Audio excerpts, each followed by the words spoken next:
Hello Burnley fans. Disappointing again away to Newcastle, but I thought we played pretty well in the first half up to the 43rd minute, 31st minute, sorry, that they scored. But I've got the actual game match report in front of me, so I'm going to read it. I'm going to put Clarence down and we'll go with the match report. Okay, this is on the 6th of December 2025, and this is Let's Talk Burnley Football Club number 210. Newcastle United 2, Burnley 1. 3 o'clock kickoff from St James Park, Newcastle. Newcastle went with a 4-3-3, and likewise Burnley went with the same 4-3-3. The previous game on the 4th of the 5th, 2024, Burnley were beaten 4-1 by Newcastle at Turf Moor, and the only scorer for that day was Daryl O'Shea for Burnley. Okay, let's go with the team for Burnley. Dubravka in goal, Walker, Esteve, Brun Larsen, Ukuchukwu, Foster, Florentino, Ekdal, Perez, Collins and Broha.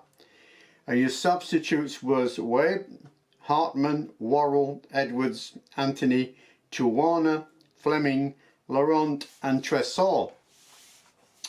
And I've written it down here. Burnley started very brightly. The winner corner within a minute. Foster had a header cleared off the line, and that was assisted by Broha, and then Broha's shot is blocked, assisted by Ukuchukwu, and another chance for Foster in 6 minutes. So it's a very, very good start for Burnley. But then we had the goal from Newcastle. Gimarai scored for Newcastle from a long distance. I think it was a corner, wasn't it? From a difficult angle, straight from the corner. It was 1-0 at half time. But then, no, it was 2-0 at half time, wasn't it? From a long distance. Then before this, Anthony Gordon hit the woodwork. 37th minute, Larsen shot is blocked, assisted by Foster. 3 Burnley corners within a few minutes. So we're putting pressure on Newcastle in the closing stages of the first half. And it says here now they've got another 2 minutes. No, more than that. 5 minutes of extra time. And in that 5 minutes, Newcastle got a penalty, and with a sending off for a bad foul. Perez got a red card for a serious foul, and then they gave 5 minutes of extra time, and then the 45th plus 6 minute, Newcastle got a penalty conceded by Leslie with a handball. It went to VAR, but it was passed by VAR that the handball was correct. And Anthony Gordon scores 2-0 to Newcastle. So the half-time stats was 58% for Newcastle possession, 10 shots, 5 on target, 1 foul and 3 corners. And Burnley's stats was 41% possession, 4 shots, none on target, 7 fouls and 8 corners. And before the second half started, Burnley had a substitute. Worrell replaced Foster at the start of the second half. But then it was just because they were down to 10 men, Burnley had to bring in substitutes. So in the 69th minute, Laurent replaced Florentino, and then Fleming was replaced by Broha.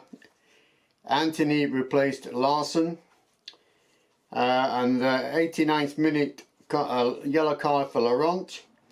and he had 3 minutes of extra time. The 2 shots came in from Fleming, and then 90 plus 2 minutes penalty for Burnley. Fleming converted it because it was a handball, wasn't it, by one of the Newcastle players. Just before the end of the game, we had another substitute. Edwards replaced Ekdal, and that was it. 90 plus 5 minutes. Full time was 2-1 to Newcastle.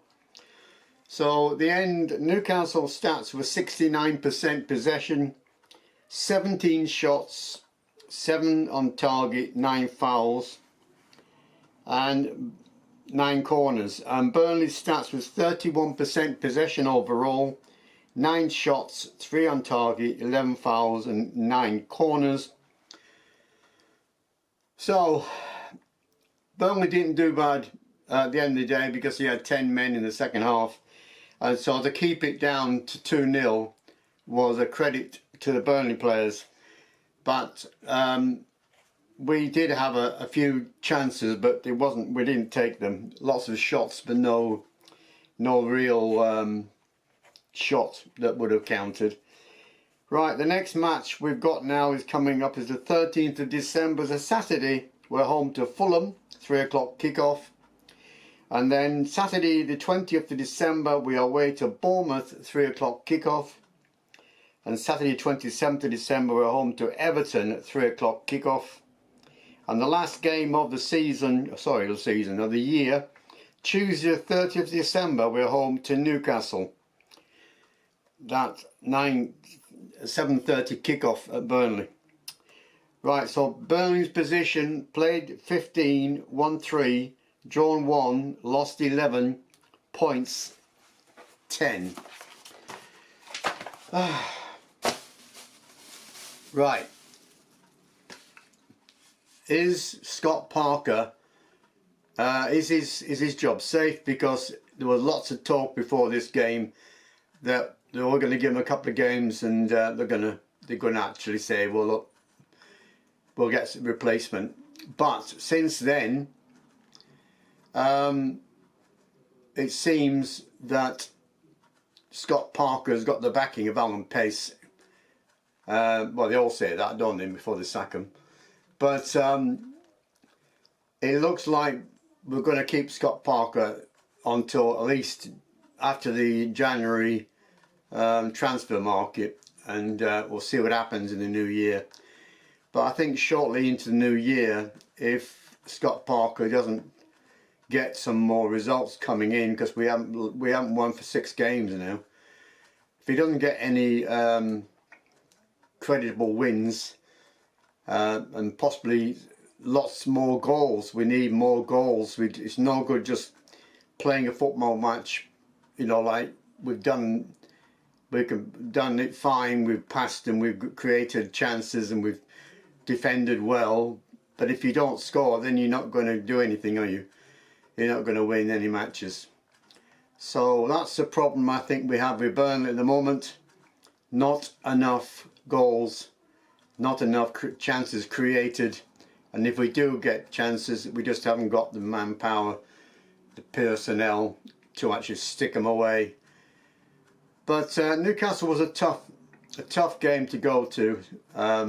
St James's Park is always a little bit dodgy to go to, and the attendance, I don't know if I told you the attendance. Right, the referee was Thomas Kerr. Oh no, that was a wrong game. Wrong game.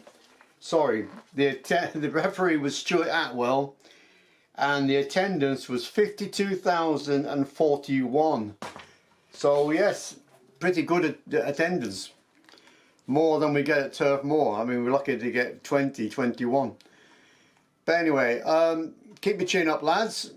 We could do it coming the new year, depending if Scott Parker's still in the job. Okay, all the best then, and up to Claret. Bye bye for now.